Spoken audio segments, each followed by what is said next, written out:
Hello, everybody, and welcome to the Showcast, a series of candid conversations from the world of film, brought to you by The Film Verdict and hosted by yours truly, Matt Micucci.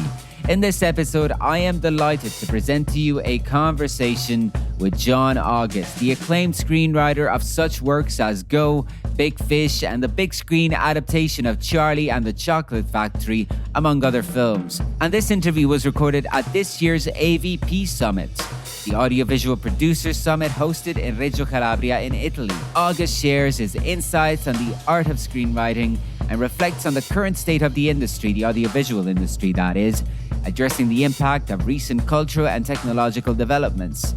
As a member of the Writers Guild of America, he discusses the aftermath of the recent and much talked about writers' strike, which he was a negotiator for, and the disruptions brought about by artificial intelligence, as well as sharing some of his own writing habits and tips. So without further ado, fire up on Audio Teeny and listen to the audio waves as they fly through the air. This is the Showcast. Hello, John. Welcome to the Showcast. My pleasure to be here. It's a pleasure to have you, John. And we're here at the AVP Summit in wonderful Reggio Calabria. I had never been here before in my life. Yeah, it's a beautiful place, isn't it? It's gorgeous. I've been to Sicily before, and I can see Sicily across the strait, but this is the closest. Messina, I believe. Yeah. You want to build a bridge over it. Yeah, that's apparently quite controversial, so we won't get into those topics today. For decades, yeah. Yeah, we should not get into those topics. We should get into the topic of audio-visual production, but most importantly, screenwriting, which is kind of your area of expertise, right? But before we talk about sort of, place it within the context of the AVP Summit, what I like to do for these interviews is I also like to find out about the people I speak with, because, I find that very interesting, And just an icebreaker question. I want to focus on storytelling, right? Particularly seen as I'm speaking with you. And do you have a memory from early life of when you kind of awakened to the power of storytelling, like a memory that when you think back to it, you kind of think, maybe that's what set me off on a path on this journey to, doing what I do? Well, when I was in third grade, which in the US would be about 8 years old, we were doing this project where we had to write to a famous person. And so I was just really teaching us how to write a proper letter with the dears and the thank yous and then 3 paragraphs. And so I chose to write to Roald Dahl, who wrote Charlie and the Chocolate Factory, which was my favorite book. And so I wrote, Dear Mr. Dahl, Charlie and the Chocolate Factory is my favorite book. Charlie's great. Whatever. I filled it out and we found the right address to send it to in London, and it was off.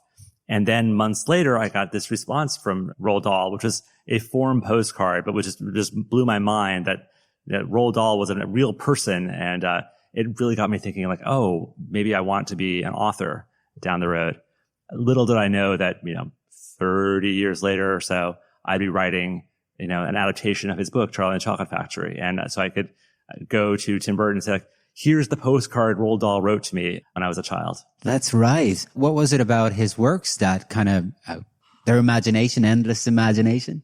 I think what it was that his characters, which were, young characters, lived in a world of adults and they weren't treated like children, and that they actually had agency, but also responsibility that was beyond their years. It felt of safety because it was a book, but also these kids were also in peril. And I loved it. Another thing that kind of interested me when I did a little research on you, I don't like to do too much research, such a thing, I've seen so much of your works anyways that, I feel like I know a part of you anyways, your creative side.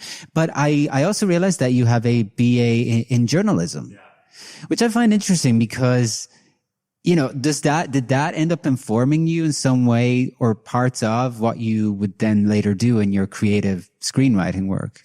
Yeah, I knew from a young age that I wanted to be a writer, but I wasn't quite sure what form that writing would take. And so through high school, I wrote for the high school newspaper, and then I applied to and got into a journalism program. And I thought maybe I would study advertising, which was part of that same field at that school. This is embarrassing, but it wasn't until halfway through college that I realized that movies were written, that there was a job of being a screenwriter. The time that I was going through school was before the internet, and there was Premiere Magazine, which was a magazine about the film industry. And I'd read that and I'd realize like, oh, they're talking about screenwriters, the people who write these movies. I watched the film for the videotape of War of the Roses, and I finished it, I rewound it, went back to the start, and I just started writing down everything that people were saying and really like, oh, it's like a play, but clearly there's more there. And then finally I was able to find an actual screenplay for Sex, Lies, and Videotape, which is the Steven Soderbergh movie. And that was the first time I recognized like, oh, this is what a movie is before it's a movie. And from that point forward, it's like, oh, I want to write movies. Yeah, you bring up a good point. Sometimes we forget, especially like if we, deal with film in a way other than just being viewers, that a lot of people don't really know how films are made. And in a way, by finding out, we kind of ruin that for us a little bit. But yeah, we don't realize that, people don't really know. Yeah. I think one of the nice things about the internet is that you can find now screenplays for pretty much every movie you've ever seen, especially the movies that you love. And it's a great chance to compare and contrast what was in the final movie, what was originally on the page. How did the words on the page evoke the feeling of watching a movie? I always think of my job as the screenwriter is I'm the only person who's already seen the movie. And I'm watching the movie in my head and using the best words I can to describe what that movie is. And hopefully if I do that well, directors and all the other department heads are going to share that vision for what the movie is and will make something great. Of course, you have directorial experience yourselves. At some point, you decided to actually become try your hand at it, Was this something that you always wanted to do, or that you wanted to you always saw yourself as evolving into a director as well? Yeah, as the screenwriter, you have complete control over everything. It's just that there are words on a page and you have the ability to do whatever you want to do. And as the director, yes, you are theoretically in control, but you have to deal with the actual physical world and its limitations. I was always worried that I wouldn't have the answers for all the questions that directors get asked. Like, blue dress, red dress, do you like this setup? The 1,000 questions. The first movie that I wrote that got made was Go. And on that film, Doug Liman, the director, was keen to have me around for every moment. And so I could weigh in on anything at any point. And I took over directing a second unit. So there were, little scenes that needed to get shot and I would shoot those too. And I realized like, I actually do have the answers to these questions, or at least I can find the answers to those questions. So when it came time to start thinking about directing, I wanted to make sure I was writing for myself a movie that I wouldn't feel good handing off to somebody else. It felt like something that only I could direct. So my movie, The Nines, was very much sort of the inside of my brain, just sort of put on the screen. I had a young daughter who was now in college. So I'm now going back towards directing, because I have the time and sort of ability to do that. But again, it's still a question of like, what's a movie that only I would want to make that no one else I would feel comfortable making? And what was it? So you found it comfortable. Is this something that you will continue on in the future, or you did it and you ticked that box? No, I definitely wanted to sort of get back to directing. I love the process of taking this idea, which was my singular vision, and collaborating with a bunch of people who are much smarter than me in their specific fields to find the way to achieve it. So there's a lot of different nuances that I would love to ask you about. I'll try to restrain myself when it comes to screenwriting alone. But one of the things that kind of occurs to me as I'm speaking with you about these things, and I've been speaking all day about like technological advancements and whatnot, maybe one of the things that doesn't get brought to people's attentions as much is that screenwriting. Do you feel that it too has been impacted in a drastic or maybe a significant way over the course of these past few years, along with everything else that has impacted every other aspect of, let's say, film production, but also audiovisual production? Yeah, I've been working as a screenwriter for almost 30 years. And so I've seen the changes that have sort of come about. I would say for people like me who mostly write feature films, it's gotten more frustrating in the sense of there's this desire to over orchestrate from the page level and from development what the final product is going to be. They put a lot of emphasis on the script, but then they also forget that they actually have a script to do stuff once they actually bring a director on board. That can be really frustrating. What has changed for the better is that with the rise of incredibly good television shows, people are starting to recognize, oh, wow, that director who was the showrunner really knew what they were doing. And I think there's going to be a generation of filmmakers who are sort of writers first, who are able to make some really incredible things, who will have the trust of the studios because they have the history of having run shows. If you can run a show, you can run a feature film set. When you talk about like writing a script and just maybe putting too much into it and you know, forgetting that it needs to be directed at some point, what do you mean by that? Do you mean like something, maybe, you know, eventually just making a script that then is just unfilmable in a way? Really what it is I think there's a desire to sand off all the rough edges or sort of anything that might not be perfect. There's a term we sometimes use, which is it's a close up with feet. And so they basically want close on the character, but you can also see the character's feet, which is just impossible. They try to ask for impossible things on the page, and you tell them, well, that's actually not filmable. And it's like, no, it doesn't matter. That can be the real frustration, is that the people who are paying you to do the things don't actually have the experience to make the thing. One of the most valuable things a screenwriter can do is actually have some experience being on the set to understand these are the words you put on the page. This is the actual process of getting it onto the screen, and recognize that the things that are sometimes very simple to do on the page are killers in the real world. And maybe that's fine, but recognizing what the compromises or the choices are that you're going to make by writing a bunch of night exterior scenes, which will kill your crew. AVP Summit, so much of it is about technological innovations, and I alluded to it. AI is concerning. You know, obviously there are some concerns that people are kind of worried, you know, within this field. Do you feel that it could negatively impact screenwriting in general? What is your perception of it? So I was actually on the WGA negotiating committee, and my area of responsibility was the AI aspect of it all. And so what happened with the WGA negotiation was, about a year before we started the process of negotiation, some writers came to me and said, like, hey, we're doing this experiment where we're using this thing, it was before ChatGPT, to generate a screenplay that's all done by the computer. And like, isn't this cool? I'm like, yikes. This is interesting on a technological level, but also so problematic on many ethical and legal and contractual issues. The question of, well, who gets credit for this? There's no human author, so how do we even think about this? So I went to the Writers Guild of America and said, like, listen, we need to be aware of this. And they said, yes, and we should also be thinking about this for our next negotiation. So then it became a question of what were we going to ask for in a negotiation to protect writers from this situation. We wanted to make sure that we defined in our contract that a writer is a human being, which seems obvious, but it was not already in the contract. That material generated by one of these systems was not considered writing for the purposes of our contract, so that they couldn't hand me a screenplay that was written in this, or I shouldn't even say written. They couldn't hand me something that had been generated by one of these systems and say, this is, now rewrite this thing so it actually makes sense. That would have messed up everything for us. So we had to, come in and ask for these really simple requests.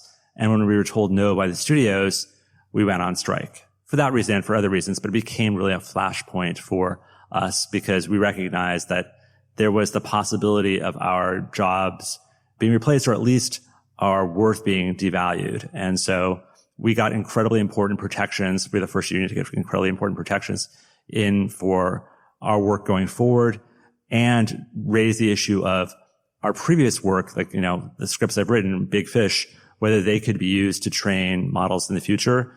We were able to raise that as an issue as well to make sure that we could hopefully protect the legacy of our productions.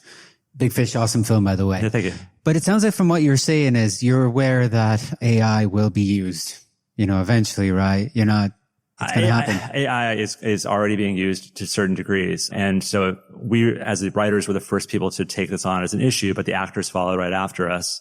And now currently all the below the line unions are talking about it. So if you're a concept artist, if you are an editor, if you are a visual effects designer, if you are working in hair and makeup, it's impacting the choices that you're making right now. And I think what we would love to see is that these technologies are being used by the people whose job it is to do those skills and not being used to replace them. And that's the difficult thing to enforce. In the US, we have the quote unquote luxury of strong unions who can make these demands, sometimes by going on strike. In Europe, you have governmental agencies who may be able to take action to help get us through this difficult period. Yeah. And one of the panels or roundtable discussions that you're a part of is actually the future of Hollywood. It sounds like the future of Hollywood, there's a lot of question marks and a lot of things that cannot be predictive. It's seems unstable a little bit. Is there any positives though? Do you feel like? Oh, I think there are definitely positives. I think, obviously we're seeing the streamers pull back a lot in terms of the amount of money they're spending. But we have to acknowledge that they're pulling back from a tremendous amount of investment they did. And so if they're reverting back to a more normal state, it's unfortunate for that we can't make as many things as we were making, but we were making a lot of stuff. I mean, things grew very, very quickly. And in some cases, they probably grew more quickly than the system could really allow. And there were properties that were made that were probably not as good as they could have been if they'd actually had a little bit more discipline around them. So I think we will find the right size for certain things. I remain optimistic that there will be a market for theatrical distribution for movies that can really play in a theater with an audience, and that will the experience of going to a movie theater is not going to disappear. So we'll see how this all fit together, but we've been here before. Things have collapsed before, and we've always been able to rebuild. Oh, fingers crossed, because if that experience of going to the theater disappears, I mean, what's the point, But John, obviously you're very passionate about screenwriting. You actually have a podcast for screenwriting. So that's great. I mean, I found out about it. I'm looking forward to adding it to my list of podcasts. We have 675 back episodes. So you have quite I can go back. I can go way back. Yeah. I'm a big listener of, so like, when did you think of, what was the idea behind this podcast? I'm intrigued. And what do you share on this series? Well, since the early 2000s, I've had a blog that was talking about screenwriting, which was basically answering people's questions about screenwriting. Cause I always envisioned the kid growing up in the Midwest of America who had wondered, like, how does screenwriting work? And they would go to Google and like get an answer, but it might not be the right answer. It might be somebody who was like kind of shady or didn't know what they were talking about. So I always wanted to provide the actual real answer to things. Writing a blog is great, but it becomes just a monologue, and I really wanted to have a conversation. So with Craig Mazin, who ended up doing Chernobyl and does The Last of Us, we've had a weekly show now for 12 years talking about screenwriting and things that are interesting to screenwriters. So Script Notes is that weekly conversation about what we do, from the craft level to the business level to the psychology of it all. It's been a great experience to go through. And again, what's the name of the podcast? So it's Script Notes. You can find it wherever you get your podcast. Probably where you listen to this podcast, same place. Gotcha. Awesome.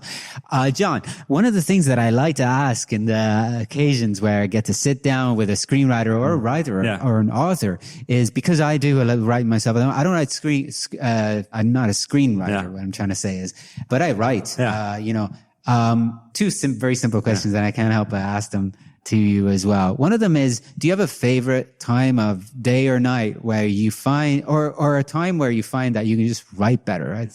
Yeah. Do you have a favorite time for writing? So in my 20s, I wrote a lot at night, and because I was single, I could be kind of selfish. And if I stayed up till 2 a.m, 3 a.m. writing, it's fine. The world wasn't going to collapse. Once I settled down and once I had a family, that just becomes incredibly unfair. So I needed to sort of shift my hours, and I try to get an hour or two in the morning, an hour or two in the afternoon. If you get 3 hours of writing work done in your day, that's plenty. Like that's a lot. This idea that it's like, if you're not working 8 hours, you're not working. And that's just not true for creative professions. I will write when I can. I also do find it sometimes useful to go away and just barricade myself and spend some time, especially early on in a project, just really focusing on that thing to the exclusion of all other stuff. So I'll go somewhere, I'll get a hotel room, and I will just hand write pages as much as I can. Interesting, because I was going to ask you whether you still write pen and paper, but it sounds like you do handwrite. I don't handwrite very much anymore. I actually, in addition to everything else, I have a software company. And so we actually make the application I use for all my writing called Highland. And that's the application I use for writing all my screenplays. You said something interesting. So you were able to power through it. Sometimes it takes that, right? Because a lot of people talk about writer's block. How do you overcome that? It seems like what you do occasionally is you just power through it, Yeah, the two basic techniques I use when I get stuck on a thing is jumping ahead and writing a different thing, because movies are not shot in sequence. They are shot whatever order the scenes make sense to shoot the scenes in. I don't write my movies in order either. So if I get stuck on this one scene, I'll jump to another scene. I try to write the endings of movies pretty early in the process, so I really have a feel for where I'm going with a thing. And then, listen, sometimes when you get stuck, it's recognizing that it's so easy to romanticize, like, oh, writer's block. But sometimes it's like, I just don't want to do it. You don't talk about like, runner's block or construction worker's block. Sometimes the job is just hard and you just realize like, yes, this is hard and you're going to effing do it and move on. Yeah, and it can be hard. Sometimes you're writing about things that are difficult to write about as well. So there's many, many different nuances. John, final question, because I kind of said to myself that I want to ask something, a question to end all the interviews that I'm going to be recording over these, 2 days, not very long, but some great conversations, including with yourself. But because we are at the AVP Summit, we're talking about audiovisual content. I'm kind of curious to find out what people who are sort of working in the industry actually watching, but in an honest way, with an honest question, because sometimes life gets tough. We talked about it throughout the course of this interview. Sometimes, whether you're anxious or you're just down or whatever, one of the ways in which we generally tend to overcome those moments is we put something on that we find comfort in. And I do that. And so I just wanted to ask you, as I have done with other guests of this podcast, whether there is something right now or just generally that you like to escape into, whether it's fiction, nonfiction, sports, whatever, but audiovisual. I would say, off the top of my head, we just finished watching Ripley on Netflix, which I thought was brilliant, gorgeous. It sells Italy very, very well. We're going back and rewatching 30 Rock, which was my favorite comedy. And in the unscripted space, RuPaul's Drag Race is just incredible. And so again, it's comfort TV. It's not asking a lot of you. But it's remarkably well made. Great stuff. Well, thank you very much, John. It's been so great chatting with you. Thanks a lot. Thank you.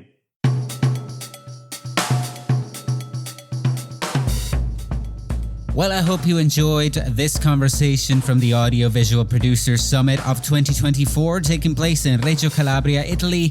And let me take this opportunity to remind you that there's plenty more great podcast conversations with film industry professionals, audiovisual professionals, and creatives from all over the world that you can discover over at filmverdictnetwork.com, whether you work in the audiovisual industry or would like to find out more about it. And to make sure you never miss an episode, you can look for us by entering TFV Network and following us wherever you get your podcasts from. Till the next time, from The Film Verdict, this is Matt Micucci signing off. See you soon.